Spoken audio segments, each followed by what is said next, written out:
হুজুর কইতে এলো রে।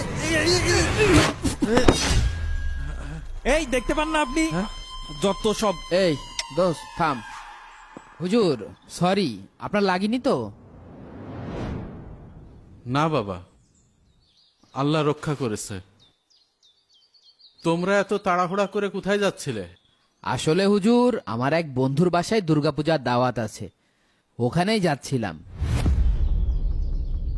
ও হুজুর, আব্বু এই যে অজুখানার টাইলসের টাকাটা দিতে বলছিল, এই যে।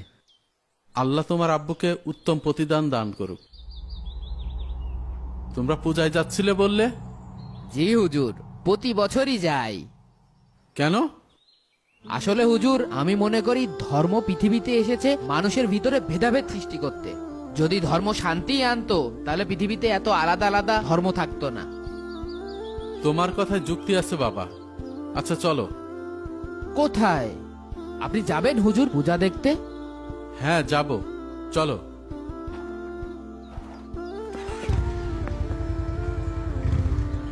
হুজুর,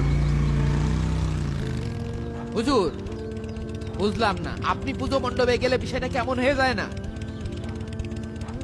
হুজুর আপনি বুঝছেন নাকি? আসসালামু আলাইকুম সভাপতি সাহেব। ওয়ালাইকুম আসসালাম। আপনাকেই মনে মনে খুঁজছিলাম। কেন?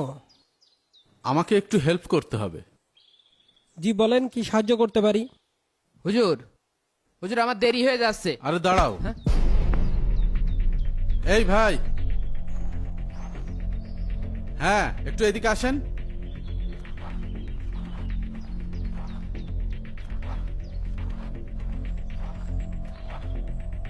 বাবা ফাহিম, তোমাকে একটা অফার দিতে চাই। আমাকে? হ্যাঁ, কি অফার হুজুর?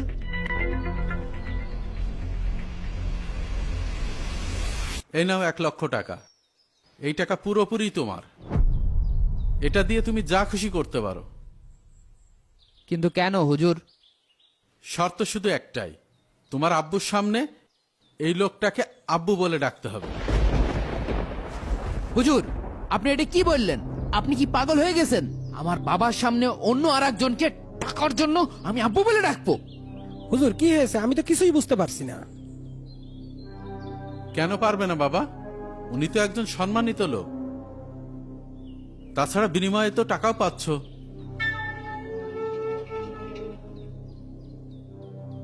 কও কও, আব্বা কও। আমার বাবা এখানে দাঁড়িয়ে রয়েছে। এই 1,00,000 টাকার চেয়ে আমার বাবার সম্মান অনেক বেশি। আমি এই সামান্য টাকার জন্য আমার পরিচয় বিক্রি করতে পারবো না। এই উত্তরটাই তোমার কাছ থেকে আশা করছিলাম। বাবা, তোমাকে সৃষ্টি করেছেন কে? আল্লাহ। তোমাকে খাওয়ান কে, পরান কে, সম্মান দিয়েছেন কে? আল্লাহ। তাহলে তুমি বলো, যে জন্মদাতা বাবার সামান্য অপমান তুমি 1,00,000 টাকার বিনিময়ে সহ্য করতে পারছ না, আর সেই মহান আল্লাহ যিনি তোমাকে অস্তিত্ব দিয়েছেন, সবকিছু দিয়েছেন, তার সাথে যেখানে অংশীদার বানানো হয়, যেখানে তার সমকক্ষ দাঁড় করানো হয়, আর তুমি সেই অনুষ্ঠানে আনন্দ খুঁজতে যাচ্ছিলে? তুমি যেমন টাকার বিনিময়ে অন্যকে বাবা ডাকতে রাজি নাও, কারণ এটা তোমার বাবার প্রতি এক ধরনের বিশ্বাসঘাতকতা, ঠিক তেমনই একজন মুমিনের অন্য কোনো অনুষ্ঠানে যেতে আত্মসম্মানে বাধা দেয়, যেখানে আল্লাহ তাআলার সাথে শিরক করা হয়, আর শিরিক হচ্ছে সবচেয়ে বড় জুলুম, আর সেখানে তুমি আনন্দ করতে যাচ্ছ।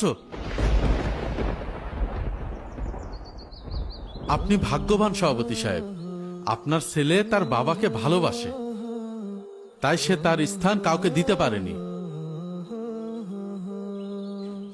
আশা করি সে আজকে থেকে তার রবকেও ভালোবাসবে।